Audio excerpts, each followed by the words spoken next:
ನಮ್ಮಿಂದ ನೇರ ಪ್ರಶ್ನೆಗಳು, ನಾಯಕರ ನೇರ ಉತ್ತರ. ಇದೇ ಫೇಸ್ ಟು ಫೇಸ್.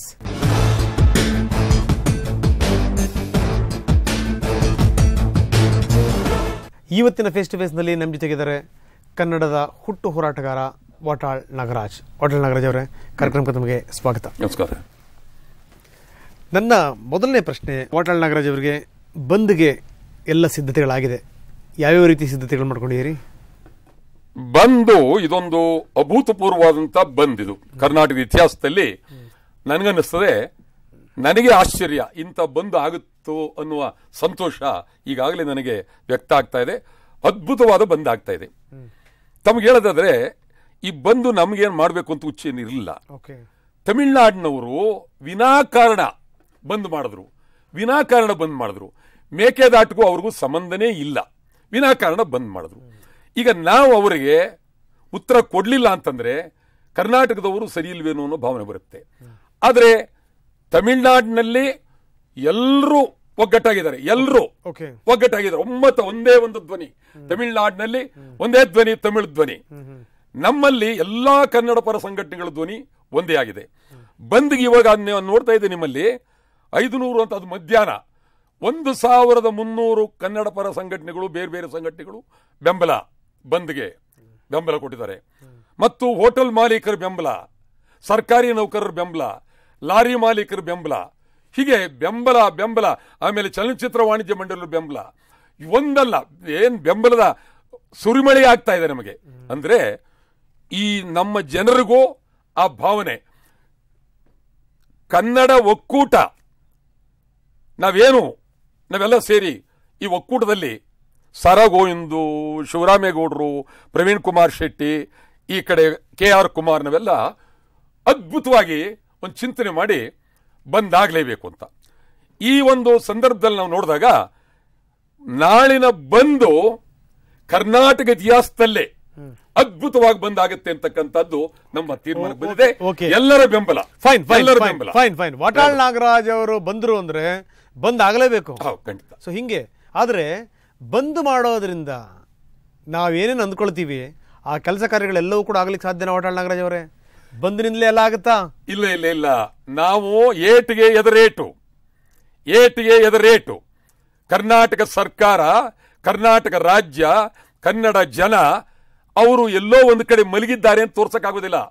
ತಮಿಳುನಾಡಿನವರು ಎದ್ದಿದ್ದಾರೆ, ತಮಿಳುನಾಡು ಗಲಾಟೆಗೆ ಹೋಗಿದ್ದಾರೆ, ರಾಷ್ಟ್ರಪತಿ ಹತ್ರ ಹೋಗಿದ್ದಾರೆ, ಪ್ರಧಾನಮಂತ್ರಿ ಹತ್ರ ಹೋಗಿದ್ದಾರೆ. ಯಾವ ವಿಚಾರಕ್ಕೆ? ಮೇಕೆದಾಟು ವಿಚಾರ. ಮೇಕೆದಾಟಿಗೂ ಅವ್ರಿಗೂ ಸಂಬಂಧನೇ ಇಲ್ಲ. ಪ್ರಧಾನಮಂತ್ರಿಗಳ ಹತ್ರ ಹೋಗ್ತಾರೆ, ಅಧ್ಯಕ್ಷರ ಹತ್ರ ಹೋಗ್ತಾರೆ, ಡೆಲ್ಲಿಗೆ ಹೋಗ್ತಾರೆ, ಕೋರ್ಟಿಗೆ ಹೋಗ್ತಾರೆ. ಕನ್ನಡಿಗರು ಏನ್ ಮಾಡ್ತಾರೆ? ನಿದ್ದೆ ಹೊಡಿತಾರೆ. ಅಂದ ಮೇಲೆ ಬಂದಾಗಲೇಬೇಕು. ಈಗ ಬಂದ್ ಯಾಕೆ ಅಂತ ನೀವ್ ಹೇಳಿದ್ರಿ, ಮತ್ತೆ ನೀವು ನಿದ್ದೆ ಹೊಡಿತಾ ಇದ್ದೀರಾ ಅಂತ ಕೇಳಿದ್ರಿ. ಎಲ್ಗೋಗೋದು ನಾವು, ನನ್ಗೆ ಅರ್ಥ ಆಗಲ್ಲ. ನೀವು ಮೊದಲು ಬಂದ್ ಯಾಕೆ ಅಂತಲೂ ಕೇಳ್ಬಿಟ್ರಿ, ಈಗ ಕನ್ನಡಿಗರು ನಿದ್ದೆ ಹೊಡಿತಿದ್ದೀರಾ ಅಂತಲೂ ಕೇಳ್ತೀರಿ. ನಾವು ಎಲ್ಲಿ ನಿದ್ದೆ ಹೊಡೆಯೋದು? ನಿಲ್ಲೇಬೇಕು.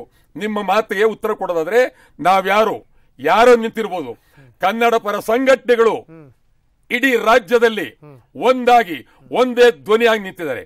ವಾಟಾಳ್ ನಾಗರಾಜ್ 53 ವರ್ಷ, ಇಲ್ಲಿಗೆ 53 ವರ್ಷ ಕನ್ನಡ ಧ್ವನಿ ಒಂದು ಬಿಟ್ಟು, ಕನ್ನಡ ಚಳವಳಿ ಬಿಟ್ಟು ಬೇರೆ ಪ್ರಶ್ನೆ ಎತ್ತೇ ಇಲ್ಲ ಅಂತಕ್ಕಂಥ ಮಾತನ್ನ. ಫ್ಯಾಂಟಾಸ್ಟಿಕ್. ನಾನು ಹೇಳ್ತೀನಿ, ಹೆಂಗೆ ಕನ್ನಡಿಗರು ನಿದ್ದೆ ಹೊಡಿತಾ ಇದ್ದಾರೆ ಅದ್ಭುತವಾಗಿ. ನಾನು ಒಂದಲ್ಲ, ನಿಮಗೆ 100 ಉದಾಹರಣೆಗಳನ್ನು ಕೊಡಬಲ್ಲೆ ವಾಟಾಳ್ ನಾಗರಾಜ್ ಅವರೇ. 100 ಉದಾಹರಣೆಗಳು, ಒಂದಲ್ಲ ಎರಡಲ್ಲ. ಕಾವೇರಿ ವಿಚಾರದಲ್ಲಿ ನಿರಂತರವಾದಂಥ ಹಿನ್ನಡೆ ಆಗ್ತಾ ಇದೆಯಲ್ಲ, ಅದಕ್ಕೆ ಯಾರು ಕಾರಣ?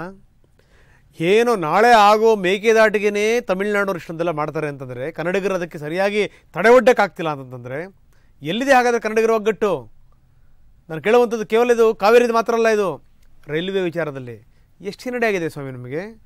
ದಾಖಲೆ ಎಷ್ಟು ಜನ ರೈಲ್ವೆ ಮಿನಿಸ್ಟರ್ಗಳು ಕೊಟ್ವಿ ನಾವು, ಬಂತ ರೈಲ್ವೆ? ಎಲ್ಲೋ ಕೆಲವೊಂದಿಷ್ಟು ಮಾತ್ರ. ಪಕ್ಕದ ಕೇರಳ, ಈ ಕಡೆ ತಮಿಳುನಾಡು, ಆ ಕಡೆ ಆಂಧ್ರ ಪ್ರದೇಶ ಹೋಲಿಸ್ಕೊಂಡ್ರೆ ನಮ್ದೇನೂ ಇಲ್ಲ. ನಿದ್ದೆ ಹೊಡಿತಿಲ್ವಾ ಕನ್ನಡಿಗರು? ಕಳಸಾ ಬಂಡೂರಿ ವಿಚಾರದಲ್ಲಿ ಗೋವಾ ಪುಟ್ಟ ರಾಜ್ಯ ನಮ್ಮ ಮೇಲೆ ಸವಾರಿ ಮಾಡ್ತು. NDA ಸರ್ಕಾರ ಇದ್ದಂಥ ಸಂದರ್ಭದಲ್ಲಿ ಇಲ್ಲಿಂದ 19 ಜನ ಇದ್ರು MP ಗಳು. ಏನು ಕಡ್ದು ಕಟ್ಟೆ ಹಾಕಿದ್ರು ಸ್ವಾಮಿ? ಬಿಜೆಪಿ ಅವರು ನಾನು ಹೇಳ್ತಾ ಇದ್ದೀನಿ, ಕನ್ನಡಿಗರು ನಿದ್ದೆ ಹೊಡಿತಿಲ್ವಾ? ನಾನು ಅದನ್ನ ಬೈನಾ ಬೀಚಲ್ಲಿ ಇಲ್ಲ, ಬೈನಾ ಬೀಚಲ್ಲಿ ಬೈನಾ ಬೀಚಲ್ಲಿ ಕನ್ನಡಿಗರು ಒಕ್ಕಲೆ ಬಿಡಿಸ್ತಾ ಇದ್ದಾರೆ. ವಾಟಾಳ್ ನಾಗರಾಜ್ ಇಲ್ಲಿ ಚಳವಳಿ ಮಾಡ್ತಾ ಇದ್ದಾರೆ, ಇಲ್ಲಿ ಪ್ರತಿಭಟನೆ ಮಾಡ್ತಾ ಇದ್ದಾರೆ. ವಾಟಾಳ್ ನಾಗರಾಜ್ ಬೈನಾ ಬೀಚಲ್ಲಿ ವಾಟಾಳ್ ನಾಗರಾಜ್ ಹೇಳಕ್ಕಾಗಲ್ಲ. ಈ ರಾಜ್ಯದಲ್ಲಿ ಯಾವನೊಬ್ಬ ಗಂಡಸು ಇದ್ರೆ ಕನ್ನಡದ ಗಂಡು ವಾಟಾಳ್ ನಾಗರಾಜ್. ವಾಟಾಳ್ ನಾಗರಾಜ್ ಕನ್ನಡದ ಗಂಡು. ಈ ರಾಜ್ಯದ ಕರ್ನಾಟಕದ ಹೋರಾಟಗಾರರು ಕನ್ನಡಿಗರು, ಗಂಡು ಮೀರಿದ ಮೆಟ್ಟದಂತ ಈ ನಾಡಲ್ಲಿರ್ತಕ್ಕಂಥವರು ಕನ್ನಡ ವೀರರು, ಹೋರಾಟ ಮಾಡತಕ್ಕಂಥವರು, ಕನ್ನಡ ಪರ ಸಂಘಟನೆಗಳು ಯಾವತ್ತು ಕನ್ನಡದ ಪರವಾಗಿ ನಿಂತಿದ್ದಾರೆ, ಕನ್ನಡವನ್ನು ಉಳಿಸೋಗಾಗಿ ನಿಂತಿದ್ದಾರೆ, ಕನ್ನಡಕ್ಕಾಗಿ ನಿಂತಿದ್ದಾರೆ. ರಾಜಕಾರಣಿಗಳಿಲ್ಲದೆ ಇರ್ಬೋದು, ಕೆಲವು ಸಾಹಿತ್ಯಗಳು ಬರದೇ ಇರ್ಬೋದು, ಆದರೆ ಇಡೀ ಕನ್ನಡ ಪರ ಸಂಘಟನೆಗಳು ಈ ರಾಜ್ಯಕ್ಕಾಗಿ, ರಾಜ್ಯದ ನುಡಿಗಾಗಿ, ರಾಜ್ಯದ ಏಳಿಗೆಗಾಗಿ ನಿತ್ಯ ನಿರಂತರವಾಗಿ ನಿಂತಿದ್ದಾರೆ. ವಾಟಾಳ್ ನಾಗರಾಜ್ ಅವರು ವೀರರು, ಧೀರರು. ಆದರೆ ಅವರ ವೀರತ್ವ ಶೂರತ್ವ ಅದು ಬೆಂಗಳೂರಿನ ಬಾರ್ಡಿನ ಒಳಗಡೆ ಇರುವಂತವರು. ಇನ್ನೇನು ಕಾಡ್ಗೆ ಹೋಗೋಣ ನಾವು? ರಾಜಭವನ್ ಮುಂದೆ ಅಂದ್ರೆ ರಾಜ್ಯಪಾಲರು, ಮುಖ್ಯಮಂತ್ರಿ ಮನೆ ಇರೋದು ಇಲ್ಲೇ. ಇದು ಬಿಟ್ಟು ಕಾಡ್ಗೆ ಹೋಗೋಣವಾ? ಈಗ ನಾವು ನಿಮ್ಮಲ್ಲಿ ಸಂದರ್ಶನ ಮಾಡಬೇಕಾದ್ರೆ ನಿಮ್ಮಲ್ಲೇ ಬರಬೇಕಲ್ಲ. ನಾವು ಕಾಡ್ಗೆ ಹೋಗೋಣವೆ? ಏನು ಬಂಡೀಪುರಕ್ಕೆ ಹೋಗೋಣವಾ? ನಾಗರಹೊಳೆಗೆ ಹೋಗೋಣ? ಎಲ್ಲಿಗೆ ಹೋಗೋಣ? ಇಲ್ಲೇ ಒಳ್ಳೆ ಇನ್ನೇನು ಮಾಡೋಣ? ಕರ್ನಾಟಕದ ಬೆಂಗಳೂರು ಬಿಟ್ಟು ಹೋಗಲ್ಲ. ಇಲ್ಲ ಇಲ್ಲ, ಬೆಂಗಳೂರು ಕರ್ನಾಟಕದ ರಾಜಧಾನಿ. ಬೆಂಗಳೂರು ಕರ್ನಾಟಕ ರಾಜಧಾನಿ.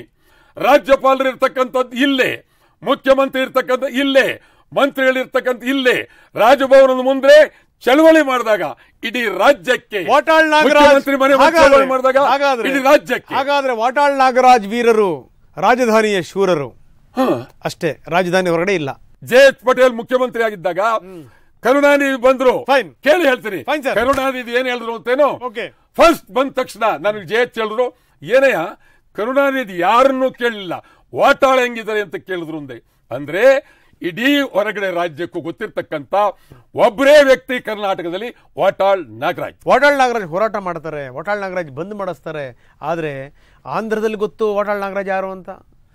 ಆಂಧ್ರದಿಂದ ನಮಗೇನು ಆಗಬೇಕಾಗಿರುವಂಥದ್ದು ಆಗಿದೆಯಾ? ಆಗಿಲ್ಲ. ತಮಿಳ್ನಾಡಿನವ್ರಿಗೆ ಗೊತ್ತು ವಾಟಾಳ್ ನಾಗರಾಜ್ ಯಾರು ಅಂತ. ತಮಿಳ್ನಾಡಿನಿಂದ ನಿತ್ಯ ನಿರಂತರವಾಗಿ ಅನ್ಯಾಯ ಆಗ್ತಾನೆ ಇದೆ. ಕೇರಳದವ್ರಿಗೆ ಗೊತ್ತು ವಾಟಾಳ್ ನಾಗರಾಜ್ ಯಾರು ಅಂತ. ಕೇರಳದಿಂದ ಏನೇನು ಅನ್ಯಾಯ ಅಕ್ರಮಗಳಾಗಬೇಕು ಅದು ಆಗ್ತಾನೆ ಇದೆ. ಗೋವಾದಲ್ಲಿ ಗೊತ್ತು ವಾಟಾಳ್ ನಾಗರಾಜ್ ಯಾರು ಅಂತ. ಬೈನಾ ಬೀಚಲ್ಲಿ ನಾಯಿಗಳಿಗಿಂತ ಕಡೆಯಾಗಿ ಕನ್ನಡಿಗರನ್ನ ಒದ್ದು ಆಚೆ ಆಗ್ತಾ ಇದ್ದಾರೆ. ಏನಾಯ್ತು ಸಾಧನೆ? ಅಯ್ಯಯ್ಯೋ, ಹೋರಾಟ. ಕೇಂದ್ರದ ವಿರುದ್ಧ ಹೋರಾಟ ಮಾಡಿದ್ದೇವೆ, ರಾಜ್ಯದ ವಿರುದ್ಧ ಹೋರಾಟ ಮಾಡಿದ್ದೇವೆ, ಆಂಧ್ರದ ವಿರುದ್ಧ, ತಮಿಳುನಾಡು ವಿರುದ್ಧ ಹೋರಾಟ ಮಾಡಿದ್ದೇವೆ. ನಿತ್ಯ ನಿರಂತರವಾಗಿ ಹೋರಾಟವೇ ಹೋರಾಟ. ಈ ಹೋರಾಟ ನಾವು ಮಾಡೋದೇನು ಮಲಗಿಲ್ಲ, ಕುಳಿತಿಲ್ಲ, ಹೋರಾಟ ಮಾಡ್ತಾ ಇದ್ವಿ. ಗಿರೀಶ್ ಕಾರ್ನಾಡ್ ಅವರು ಈ ಗೋಮಾಂಸ ಭಕ್ಷಣೀಯ ಹೋರಾಟಕ್ಕೂ ಕೂಡ ಬಂದಿದ್ರಪ್ಪ. ಅವ್ರನ್ನ ಯಾಕೆ ಕರಿಬಾರದು ನೀವು? ನಾವೇನು ಅವ್ರ ಕರೆಯಕ್ಕೆ ಅವ್ರೇನು ಮಹಾ ದೊಡ್ಡ ಪೋಪ ಅವರು. ಈ ರಾಜ್ಯದ ಅಭಿಮಾನ ಇದ್ರೆ, ಪ್ರೀತಿ ಇದ್ರೆ ಬೀದಿಗೆ ಬರಲಿ, ಇಲ್ಲ ಕಡುಮ್ ತಿನ್ಕೊಂಡು ಮನೇಲಿರ್ಲಿ.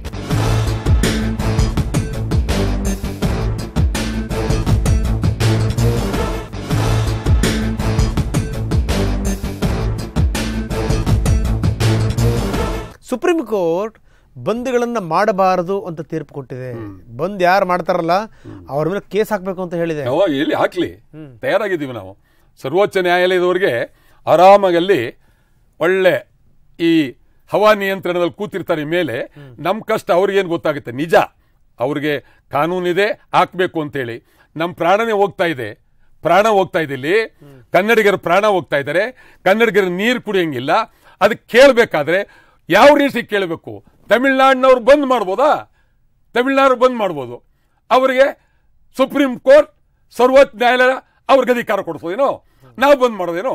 ಯಾರು ಏನೇ ಹೇಳಿ ನಮ್ಮ ಕತ್ತಿಗೆ ಹಗ್ಗ ಹಾಕಿದ್ರು ಚಿಂತೆ ಇಲ್ಲ, ಬಂದ್ ಮಾಡೇ ಮಾಡ್ತೀವಿ. ಸರ್ವೋಚ್ಚ ನ್ಯಾಯಾಲಯ ಎಲ್ಲ ಯಾರೇ ಹೇಳಿರ್ಲಿ, ನಮ್ಮ ಹಕ್ಕಿಗಾಗಿ ಹೋರಾಟ, ರಾಜ್ಯಕ್ಕಾಗಿ ಹೋರಾಟ, ಕನ್ನಡಿಗರಿಗಾಗಿ ಹೋರಾಟ, ಮೇಕೆದಾಟುವರೆಗೆ ಹೋರಾಟ, ಉತ್ತರ ಕರ್ನಾಟಕ ಹೋರಾಟ, ಕಳಸಾ ಬಂಡೂರಿ ಹೋರಾಟ. ಅದರ ಬಗ್ಗೆ ಚಿಂತನೆ ಇಲ್ಲ. ಆದ್ರೆ ವಾಟಾಳ್ ನಾಗರಾಜ್ ಯಾವ್ಯಾವ ಸಾಹಿತಿಗಳನ್ನ ಜೊತೆಗೆ ಹಾಕೊಂಡಿದ್ದಾರೆ ನಾಳೆ? That is very important. ಈಗ ಅದೇ ಒಂದು ದೊಡ್ಡ ಪ್ರಶ್ನೆ, ನಿಜಕ್ಕೂ ಬಹಳ ಒಳ್ಳೆ ಪ್ರಶ್ನೆ. ಸಾಹಿತಿಗಳ ಪೈಕಿನಲ್ಲಿ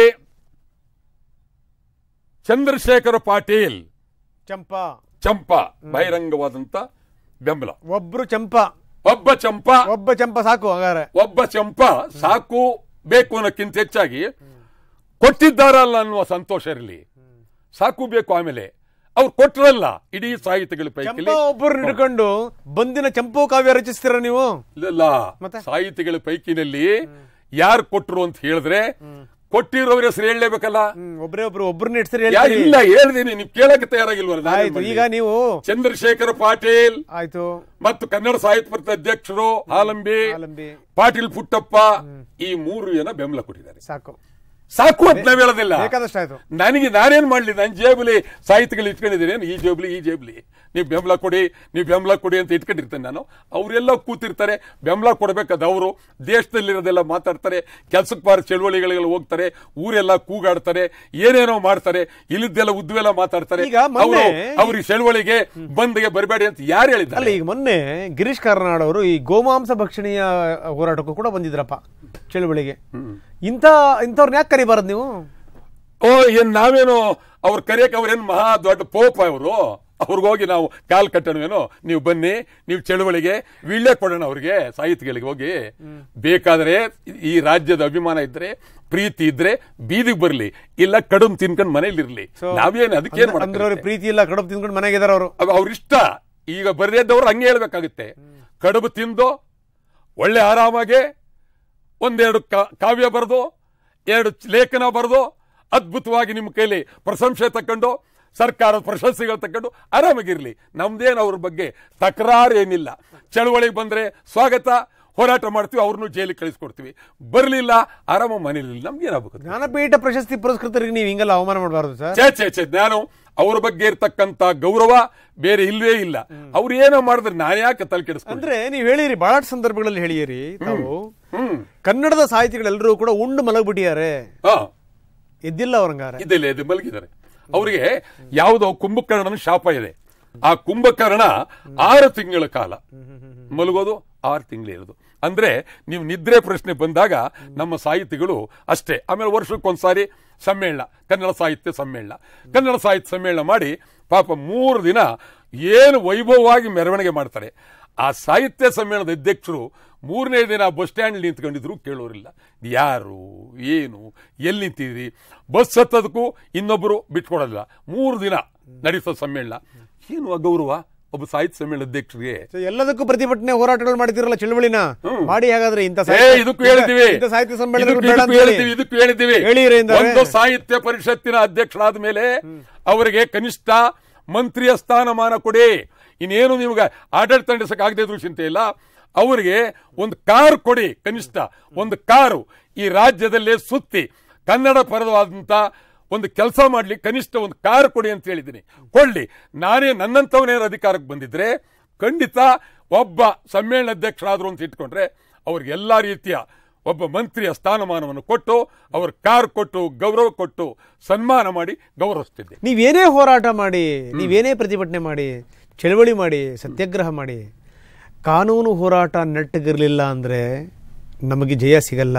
ಕಾನೂನು ಹೋರಾಟ ನಮ್ಮ ರಾಜ್ಯದಲ್ಲಿ ಕಾವೇರಿ ಬಗ್ಗೆ ಆಗಲಿ, ಗಡಿನಾಡದ ಬಗ್ಗೆ ಆಗಲಿ, ಮಾತೃಭಾಷೆ ಬಗ್ಗೆ ಆಗಲಿ ಸರಿಯಾದ ರೀತಿಯಲ್ಲಿ ನಡೆದಿಲ್ಲ. ಇದು ನನಗೆ ಬಹಳ ನೋವಾಗಿದೆ. ಅಲ್ಲಿ ವಾದ ಮಾಡುವಾಗಲೂ ಎಲ್ಲೋ ಒಂದು ಕಡೆ ಜಾರ್ತಾ ಇದ್ದೀವಿ. ಆದರೆ ಒಳ್ಳೊಳ್ಳೆ ಕಾನೂನು ಪಂಡಿತರು ನಮ್ಮಲ್ಲಿ ಇದ್ದಾರೆ, ಒಳ್ಳೊಳ್ಳೆ ವಕೀಲರಿದ್ದಾರೆ, ಎಲ್ಲ ಮಾಡಿದ್ದಾರೆ. ಅವರು ಆದರೂ ಎಲ್ಲೋ ಒಂದು ಕಡೆ ನಮಗೆ ಅಷ್ಟು ಪರಿಣಾಮಕಾರಿಯಾಗಿ ಅನುಕೂಲ ಆಗ್ತಾ ಇಲ್ಲ. ಒಬ್ಬ ಉಮೇಶ್ ಕತ್ತಿನ ಬಾಯಿ ಮುಚ್ಚಕ್ಕಾಗಲಿಲ್ಲ. ಮಾತು ಮುಚ್ಚಕ್ಕಾಗಲ್ವೇ ಅಂದ್ರೆ ಹೋಗಿ ಅವ್ರ ಬಾಯಿ ಒಲೆಯಕ್ಕಾಗತ್ತಾ? ಹಿಡ್ಕೊಂಡು ಸೂಜಿ ಹಾಕಿ.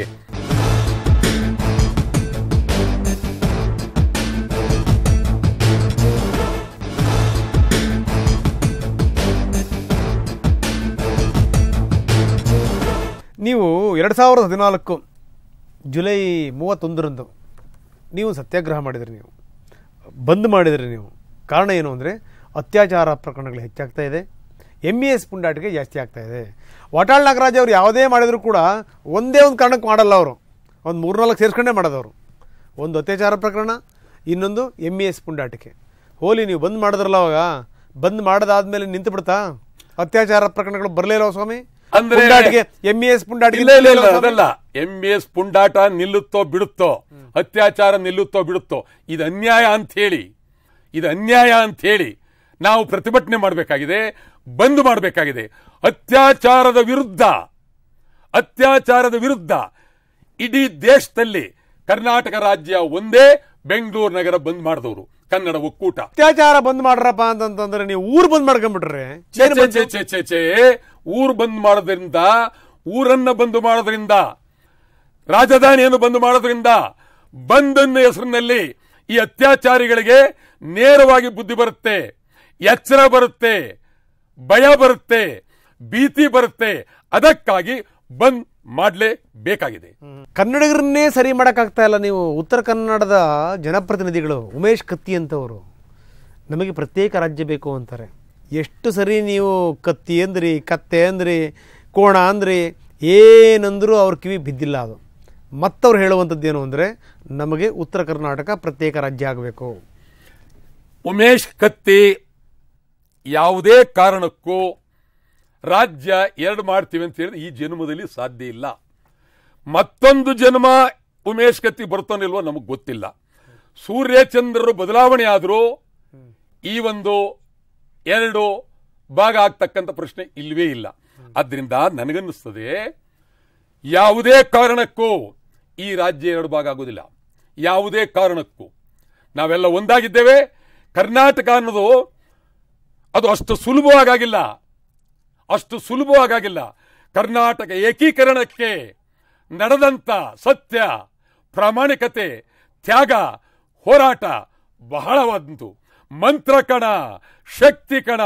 ರಾಷ್ಟ್ರಕವಿ ಕುವೆಂಪುರವರು ಈ ರಾಜ್ಯವನ್ನ ಕರ್ನಾಟಕ ಏಕೀಕರಣ ಅಂತಂದ್ರೆ ಅದು ಸುಮ್ಮನೆ ಅಲ್ಲ.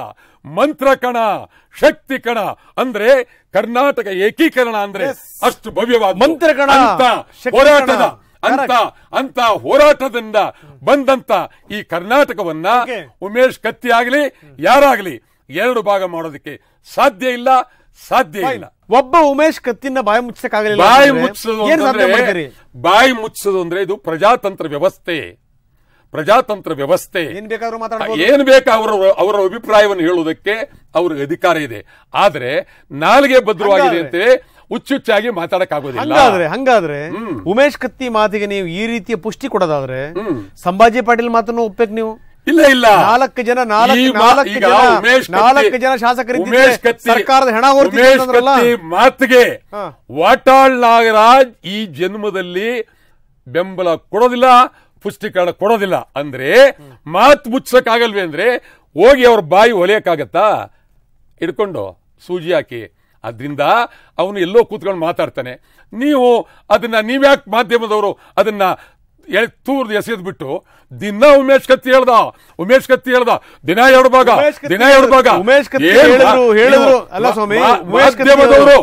ಮಾಧ್ಯಮದವರು ಎರಡು ಕರ್ನಾಟಕಕ್ಕೆ ಉಮೇಶ್ ಕತ್ತಿ ಅಂತ ಅವರಿಗೆ ಪ್ರಚಾರ ಕೊಟ್ಟು ನೀವು ಮಾಡಿದಂತ ಕೆಲಸ ಇದು. ಉಮೇಶ್ ಕತ್ತಿ ಅಂತವ್ರು ನೋಡಿ ಹಿಂಗ್ ಹೇಳಿದ್ರು ಅಂತ ಪದೇ ತೋರಿಸಿದ್ರೆ ಎರಡು ಸಂಘಟನೆ ಆದ್ರೂ ಇಬ್ರು ಕನ್ನಡಿಗರಾದ್ರೂ ಎದ್ದು ಒಂದಿಷ್ಟು ಅವರಿಗೆ ಬಾಯಿ ಮುಚ್ಚಿಸ್ತಾರೆ ಅನ್ನೋಂಥ ನಂಬಿಕೆ ಏನಿಲ್ಲ.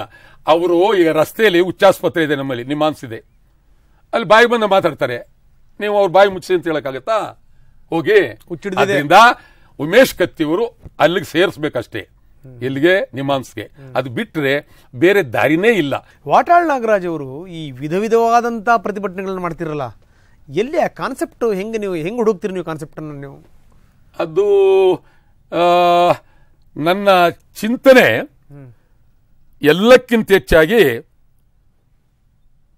ಚಳವಳಿ ನಾಳೆ ಯಾವ ರೀತಿ ಮಾಡಬೇಕು, ಹೇಗೆ ಮಾಡಬೇಕು, ಯಾವ ರೀತಿ ಅದಕ್ಕೆ ಹೊಸ ರೂಪ ಕೊಡಬೇಕು ಅಂತ ಹೇಳಿ ನಿರಂತರವಾಗಿ ನನ್ನ ತಲೆಯಲ್ಲಿ ಒಳ್ಳೆಯದೇ. ಬೆಳಗ್ಗೆ ಎದ್ದ ತಕ್ಷಣ ಈ ತರ ಮಾಡಿದ್ರೆ ಇದು ಮಾಡ್ಬೇಕು. ಇದೇನು ಅಂದ್ರೆ ಇದರಿಂದ ಜನರಿಗೆ